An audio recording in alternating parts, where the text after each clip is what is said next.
as Kenya's Raila Odinga officially withdraws from the AUC race, and this, of course, officially making Djibouti the winner of the AUC chairmanship. And so Djibouti's Foreign Affairs Minister Mahmoud Yusuf, in that case, remains the only man standing in the AUC race. Because Raila is pragmatic leader. Raila is futuristic leader. Raila is frontier leader who has decorum. That's why we say we are disappointed with what has happened in Addis Ababa.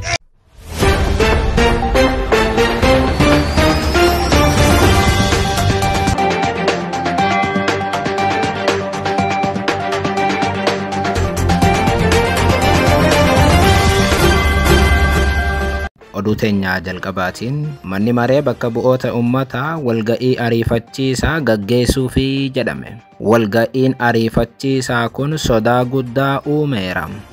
Walga'iin ariifachiisaa maaliif barbaachise? Bal'inaan dhageessu. Oduu biraatiin barreessaa olaanaan dhaabbata mootummoota gamtoomanii Antonio Guterres Afrikaa mana maree nageenyaa dhaabbata mootummoota gamtoomanii keessaa teessoo akka qabaattu cimee akka hojjetu yoo dhaadatu, ministeerri muummee Abiyyi immoo Afrikaan dammaquu qabdi jedhan. Bulchaan Itoophiyaa Afrikaan dammaquu qabdi maaliif jedhanii? Barreessaa olaanaan dhaabbata mootummoota gamtoomanii Antonio Guterres Finfinneetti maal dubbatanii? Gabaasa bal'aa qindeessineerra. Oduu biraatiin Mahmoud Ali Yusuf dura ta'aa Koomishinii Gamtaa Afrikaa haarawaa ta'uun filatame. Kanaanis filannoo Koomishinii Gamtaa Afrikaa ni injifataa jedhamee haalaan kan eeggame Raila Odinga kufaniiru. Mahmoud Ali Yusuf bakka Musaa Faki bu'uu isaaniiti. Dhimma kanarrattis gabaasa bal'aa dhageessu. Oduu biraatiin TPLF beekamtiin boordiin filannoo kenne haqamus haqamuu baatus faayidaa seeraa hin qabu jedheera. TPLF boordiin filannoo biyyaalessaa akka inni sochii siyaasaa hin goone ugguruu hordofee deebii laateera. Bal'inaan dhageessuu akka mooltan daawwattootaaf hordoftoota Anolee Global Media. Oduuf odeeffannoo keenya galgala kanaa qabannee dhufneeti jirra. Odeeffannoo keenya ijoo isaa amma dhageessan guutuu isaa isin biraan geenya. Haga xumura sagantaa keenyaatti dhaggeeffachuun yaada qabdan gara koomentiitiin nuuf barreessaa. Viidiyoon keenya namoota hedduu biraa akka dhaqqabuuf immoo like, share, subscribe godhuun dagatinaa isiniin jenna. Kallattumaan gara gabaasa bal'aattiin isin qajeelcha.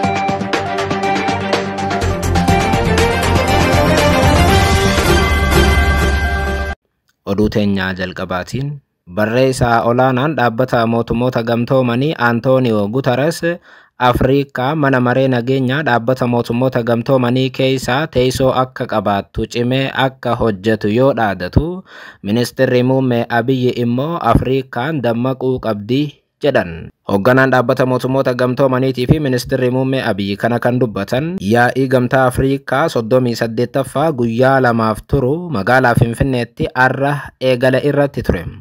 Yaa'ii har'aa kana irratti keessummoota argaman keessaa tokko kan ta'an barreessaa olaanaan dhaabbata mootummoota gamtoomanii Antonio Guterres ergaawwan ciccimaa dabarsan. Antonio Guterres gamtaan Afrikaa hanga mana maree nageenyaa dhaabbata mootummoota gamtoomanii UN keessaa taa'umsa argatutti cimnee ni hojjanna jechuun dhaadatan.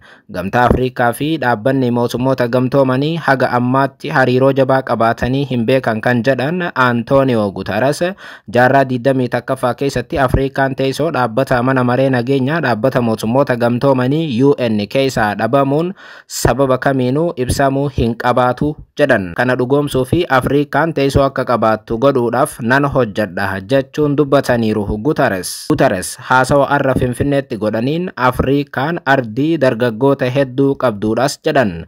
Daldalli bilisaa ardicha keessatti hojiirra oolchuun guddina diinagdeetiif hedduu murteessaadha jechuun dubbatan.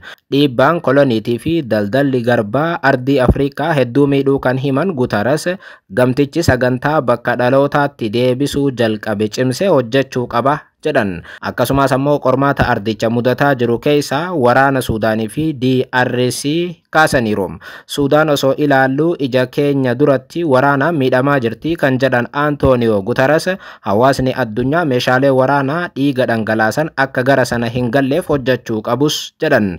First, We must push for peace, security, and alleviating appalling levels of human suffering. Sudan is being torn apart before our eyes and is now home to the world's largest displacement crisis and famine. As we near the holy months of Ramadan, it is time for an immediate cessation of hostilities. And the international community must come together to stop the flow of weapons and the bankrolling of bloodshed. Waraanni DRC keessa karaa kamiinuu dhaabbachuu qaba kan jedhan Antonio Guterres furmaanni karaa waraanaatiin dhufu tokkoyyuu akka hin jirre ardiin Afrikaa hubachuu qabdis jedhan. Guterres dhukaasni Suudaanii fi DRC keessa jiru hatattamaan dhaabbachuu akka qabu dhaamaniiru. Dubbii isaanii keessatti waliigaltee dhukaasa dhaabuu Israa'el fi Hamaas illee kaasan. Qondaalli addunyaa kun waliigalteen dhukaasa dhaabuu dhaabbataadhaan guutummaan hojiirra ooluu qaba, waraanni dhaabbachuu qaba, namoonni butaman gadhiifamuu qabu jechuu gaafatan. Ammatti Hamaasii fi Israa'el gidduutti furmaata kan ta'u waliigaltee mootummoota lameen gidduutti taasifamuutti ce'uudhas jedhan. Antonio Guterres ifatti Filisxeem mootummaa walabaa ta'uun Israa'el waliin nagaa buusuuf ooluu akka qabu akeekaniiru. Yaa'ii gamtaa Afrikaa arra jalqaba irratti haasawaa baniisaa kan godhan ministeerri muummee Abiyyi Afrikaan dammaquu qabdi jedhan. Bulchaan Itoophiyaa yaa'ii gamtaa Afrikaa 38ffaa irratti Afrikaan dhiibbaa fi miidhaa bara kolonii irra gaheef haqa argachuu akka qabdu cimsanii gaafatan. To achieve lasting peace, justice, and prosperity, we must rise above the geopolitical tensions and the historical divisions imposed upon us by colonial borders. Ministeerri muummee Abiyyi rakkoo Afrikaatiif falaasamni ida'amu isaan bulchiinsa isaanii keessatti itti fayyadamaa jiran furmaataa jechuun gamtaa Afrikaatiif yaada dhiyeessan. Itoophiyaan badhaadhina mirkaneessuudhaaf kutattee kaateetti, kanaaf ammoo falaasama biyya kanatti dhalate ida'amu hojiirra oolchiteetti jedhan Abiyyi Ahmad. Dabalataan teeknooloojii dandeettii namtolchee yookaan artificial intelligence Afrikaan qixa sirriitiin itti fayyadamuu qabdis jedhan. Artificial intelligence yoo sirriitti hojiirra oolchine walitti bu'iinsa hambisuuf, bulchiinsa iftoomina qabu diriirsuu fi guddina dinagdee hammataa ta'e fiduudhaaf ni gargaaraa jedhan Abiyyi. Haa ta'u malee walabummaa daataa keenyaa eeguu qabna, karaa Afrikaatiif toluu fi duudhaa Afrikaa ibsuun hojiirra oolchuu qabna jedhan artificial intelligence. Oduudhuma walqabateen Mahammud Ali Yusuf dura taa'aa Koomishinii Gamtaa Afrikaa haarawaa ta'uun filatame. Kanaanis filannoo Koomishinii Gamtaa Afrikaa ni injifata jedhame haalaan kan eeggame Raa'ilaa Odingaa kufaniiru. Yaa'ii Gamtaa Afrikaa 38ffaa arra gaggeeffamaa ooleen Koomishiniin Gamtaa Afrikaa haarawni filatameera. Kanaanis ministeerri dhimma alaa Jibuutii Mahammud Ali Yusuf Koomishinii Gamtaa Afrikaa haarawaa ta'uun filatameera. Mahammud Ali Yusuf filannoo marsaa xumuraa irratti sagalee 33 argachuudhaan wal dorgommii cimaa walitti dhiyaatuun Raila Odinga injifatan. Live from Kisumu there as Kenya's Raila Odinga officially withdraws from the AUC race, and this of course officially making Djibouti the winner of the AUC chairmanship. So Djibouti's Foreign Affairs Minister Mahmoud Yusuf in that case remains the only man standing in the AUC race. Filannoo kanaan Kenya fi Djibouti gidduutti atakaaroo cimaan uumameera. Marsaa jalqabaatiin ministeerri muummee duraanii Kenya Raila Odinga sagalee 20 dursaa ture. Mahammud Ali Yusuf sagalee 18tiin qondaalli Madagaskar yookaan ministeerri dhimma alaa Madagaskar Richard sagalee 10 itti aanee deemaa ture.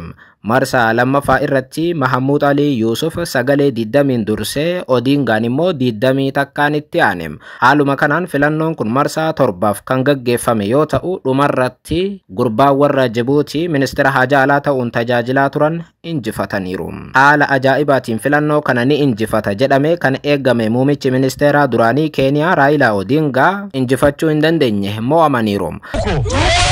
Ndio maana tunasema leo ya kwamba tulikuwa tunatarajia baba Raila Amolo Odinga alete ushindi nyumbani. Vile wewe tunajua Raila huwa anashindanga. Hata yale zingine za Kenya. Filannoo kana irratti biyyoonni miseensa gamtichaa ta'an 49 kan hirmaatan yoo ta'u, biyyoonni biroo 6 immoo dhorkamaniiru. Filannoo kana irratti biyyoonni waraana keessa jiran hin hirmaanne. Qaadhimamaan tokko sagalee kenname keessaa harka 3 keessaa 2 argachuu qaba.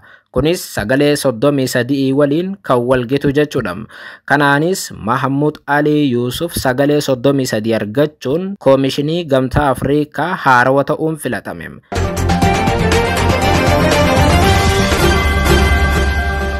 Oduu biraatiin manni maree bakka bu'oota uummataa walga'ii ariifachiisaa gaggeessuufi jedhame. Walgahiin ariifachiisaa kun sodaa guddaa uumeera. Haaluma kanaan yaa'iin addaa tokkoffaa waggaa 4ffaa mana maree bakka bu'oota uummataa 6ffaan gurraandhala 11/2017 akka gaggeeffamu ibsameera. Odeeffannoo mana maree irraa argame akka mul'isutti miseensonni paarlaamaa guyyaa sana sa'aatii 2:30 irratti akka argaman manni maree bakka bu'oota uummataa waamicha dhiyeesseera. Manni marichaa walga'ii ariifachiisaa kana maaliif akka waame ammaaf ifa ta'uu baatus waamicha kana hordofee hedduun namoota sodaa keessa galaniiru. Yeroo ammaa kana haala siyaasaa Tigraay keessa jiru hordofee sodaan kunis uumame. Yeroo ammaa waldhibdee TPLF keessa jiru hordofee manni marichaa dhimma kana irratti mari'achuu mala sodaa jedhuutu bal'inaan mul'ate.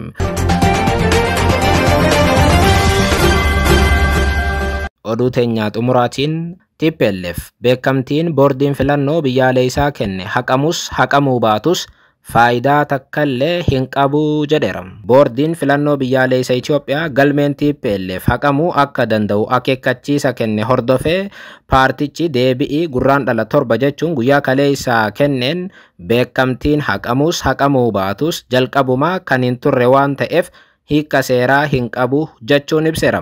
Adda Bilisummaa Uummata Tigraay yookaan TPLF beekamtii seera qabeessummaa isaa haqamee ture akkaataa waliigaltee Piriitooriyaatiin akka deebi'u malee akka paartii haarawaatti galmaa'uudhaaf gaafatee hin beeku jedhe dhaabichi ibsa baaseen. Kanaaf ammoo boordiin filannoo biyyaalessaa adeemsa TPLF jalqaba irratti hin gaafanne hin fudhanne hojumaata seeraa idilee irratti hin hundoofne hordofaa jira jechuun qeeqeerama. Boordiin filannoo biyyaalessaa Itoophiyaa TPLF dirqamoota ji'a 6 keessatti akka raawwatuuf itti kennamu raawwachuu dhabee jechuun gurraandhala 6 jechuun guyyaa 2 dura irraa kaasee ji'oota 3 sochii siyaasaa kamuu irratti akka hin hirmaanne ugguruun ni yaadatama. Paartiin TPLF yeroo kana keessatti tarkaanfii sirreeffamaa yaa'ii waliigalaa gaggeessisuudhaaf isa dandeessisu yoo hin fudhanne ta'e galmeen dhaabichaa kallattiidhaan akka haqamu boordiin filannoo biyyaalessaa Itoophiyaa akeekkachiiseera.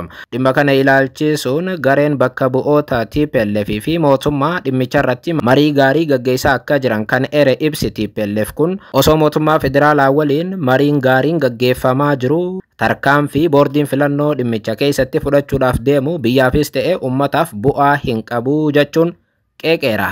Gareen TPLF hojii isaa gaggeessuu fi akka dhaaba idileetti sochii kan eegale gaafa boordiin filannoo hagayya 3/2017 akka paartii haarawaatti galmeesserraa osoo hin taane erga waliigaltee nageenyaa Piriitooriyaatti mallatteessee kaasee akka ta'e ibsa. TPLF ibsa isaa kaleessaa keessatti akkaataa waliigaltee Piriitooriyaatiin beekamtiin seera qabeessummaa isaa akka deebi'u malee akka dhaaba haarawaatti galmaa'uudhaaf hin gaafanne jechuun hubachiiseera. TPLF seera qabeessummaa isaa deebisisuu irratti adeemsa dogoggoraa fudhatamaa jiru mootummaa Itoophiyaatiif ibsuun mariidhaan dhimmicha furuudhaaf yaalii gochaa akka jiru eeruun gareen mootummaa Itoophiyaatii fi dhaabicha of keessaa qabu ijaaramee irratti hojjechaa jiraachuu ibseera. Maricha irratti hubannoon gaariin kan argame ta'uu ibsuun furmaata jiru hojiirra oolchuuf mariin gaggeeffamaa akka jiru ibsichaan eerameera. Mariin jajjabeessaan mootummaa Itoophiyaa waliin taasifamu kun yeroo dhiyootti furmaata ni argata jennee amannaa jedha TPLF.